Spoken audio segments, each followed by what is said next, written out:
We have here verse 3 of the 7th chapter of the Gospel of John. Jesus has been in Galilee. John says he's been walking in Galilee, and we infer from that he's been doing that for some time, and probably some of the information that we gather from other New Testament sources have taken place during this time that he's been, as John says, walking in Galilee. He's been avoiding Judah. He left Judah behind, having some rather entrenched enemies established there. And now we are coming, as John has just told us in the previous verse, to the Feast of Tabernacles, the Feast of Booths, a major celebration in which especially the men in the ancient land of Israel were expected and in some cases required to go to Jerusalem, and that gives rise to the conversation reported to us here. Apon is from Lego, I say. This is a second aorist word, third person plural, aorist active indicative. They said, un, therefore, postpositive, therefore they said, pros auton, to him. The use of pros in this case, as opposed to the simple dative, suggests that there's a bit of urgency to it. I've said before, it's kind of like speaking to someone being in their face. That's the idea. So they said to him with a certain degree of pressure, and then who is doing the talking?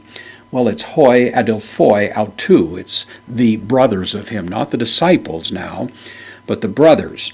And of course, this always gives rise to an interesting conversation. Did Jesus have brothers through the marriage of Mary and Joseph? I'm not going to go into that especially, but I think that the hypothesis that this is a reference to cousins, which would be an alternative theory, at least founders a little bit, given the tone of this conversation. This is the kind of thing you might expect from brothers, not so much from cousins. But I understand that's not definitive either way.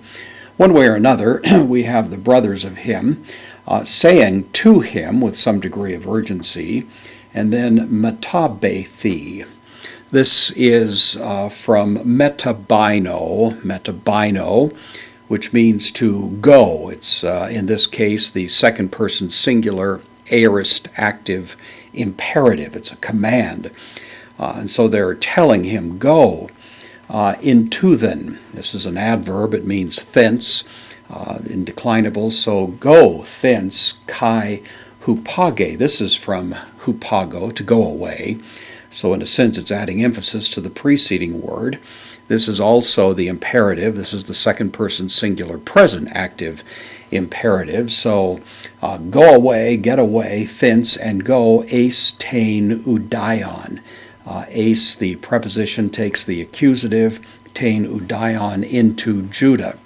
Hina, in order that, also, kai, hoi mathetai, the disciples sue of you, in order that your disciples, presumably not the 12 disciples, but a broader group of followers that probably are there in Jerusalem, in order that, and then we have theoresusen. This is actually the future, third person plural, future active indicative, unexpected because ordinarily hina takes the subjunctive, but here there is a kind of a change in the texture of it so that they will be able to see, really implying not such a kind of an iffy condition, but actually more of an expectation, in order that your disciples may see, theoreo is the word here, to behold you, ta erga ha poies, to behold you, and the works which, the relative pronoun poies,